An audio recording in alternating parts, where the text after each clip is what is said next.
রাজধানী সহ দেশের বিভিন্ন স্থানে ভয়াবহ ভূমিকম্প অনুভূত হয়েছে। রিক্টার স্কেলে মাত্রা ছিল 5.7। এ বিষয়ে বিস্তারিত জানাতে যশোর এবং টাঙ্গাইল থেকে যুক্ত হচ্ছেন আমাদের সহকর্মী সালাউদ্দিন সাগর এবং অভিজিৎ ঘোষ। সাগর, ভূমিকম্প নিয়ে কি বলছেন সাধারণ মানুষ, বিস্তারিত আমাদেরকে জানাবেন। ধন্যবাদ। তো আপনাকে, আপনি যেমনটা বলছিলেন, আসলে যশোরে 10 মিনিটে কিন্তু প্রথমবার ভূমিকম্প অনুভূত হয়েছে। তো প্রথমবার 5.2 মাত্রায় এটা ভূমিকম্প অনুভূত হয়। তারপরে কিন্তু হচ্ছে 10:51 আবারও ভূমিকম্প হয় 5.7 মাত্রায়। তো 10:08 মিনিটে যে ভূমিকম্পটি হয় সেটি কেউ কেউ কিন্তু আসলে অনুভব করতে পেরেছেন, কেউ কেউ পারেননি।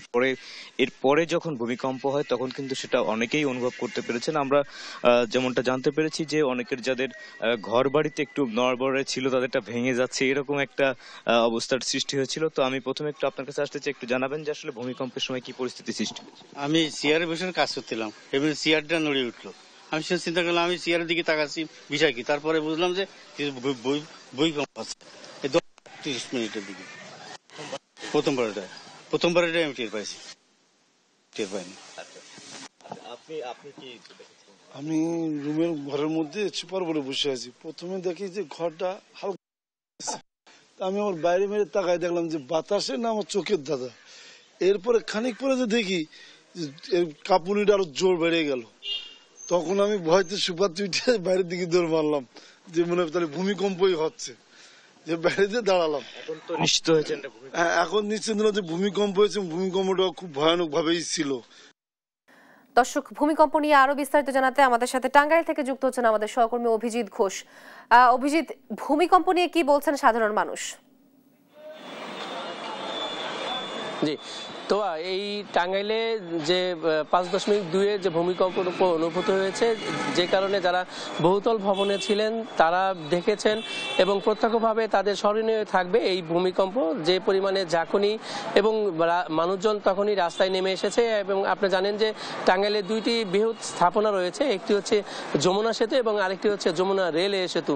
সেই 2টি সেতুতেও ব্যাপক পরিমাণে ভূমিকম্প অনুভূত হয়েছে। যে ভূমিকম্পে ঝাঁকুনিটিও ছিল খুবই তীব্র এবং এই যে ভূমিকম্প হয়েছে সেই ভূমিকম্পের কারণে মানুষের মধ্যে এক ধরনের আতঙ্ক রয়েছে।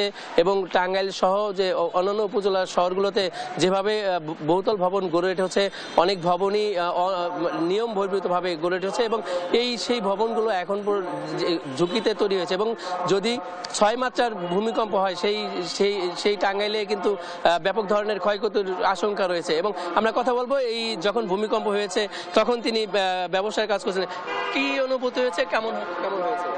আমি সকালবেলা এখানে আসছি, এসে আমার প্রতিদিনের মতো যেরকম কার্যক্রম করতে হয় সে কাজ করতেছি।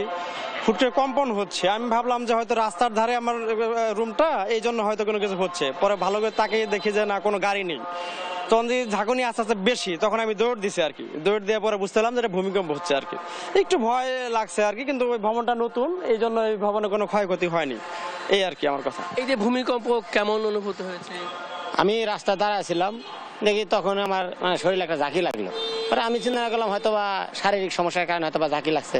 এখন দেখি যে না, আমি যে গাড়ি চালাই, গাড়ির সহ টিন টুন সহ একদম বিশাল ঝাঁকুনি। তখন আমি দৌড়া পড়া শুরু করলাম আর কি। আমি একটু আতঙ্কিত হয়েছি যে ভূমিকম্প মানে খুবই ছিল, স্পিড ছিল, এটুকু আমি আতঙ্ক হয়েছি আর কি। এই যে যদি এর থেকে বেশি হতো তাহলে ক্ষয়ক্ষতি হতো? হ্যাঁ, এর চেয়ে বেশি হইলে তো ক্ষয়ক্ষতি হতো। আমি তখন দেখি যে সরকার বৃষ্টির মতো নতুন ঘরের টিন, মানে আমি তো রাস্তায় ছিলাম, দেখি যে মানে বৃষ্টির মতো পড়তেছে, এরকম ঝাঁকুনি দিতেছে। আমার গাড়িটাও দেখি খালি দুলতেছে। আমি বললাম যে এটা আবার কি কেমনই, বুঝলাম যে এটা ভূমিকম্প হইতেছে।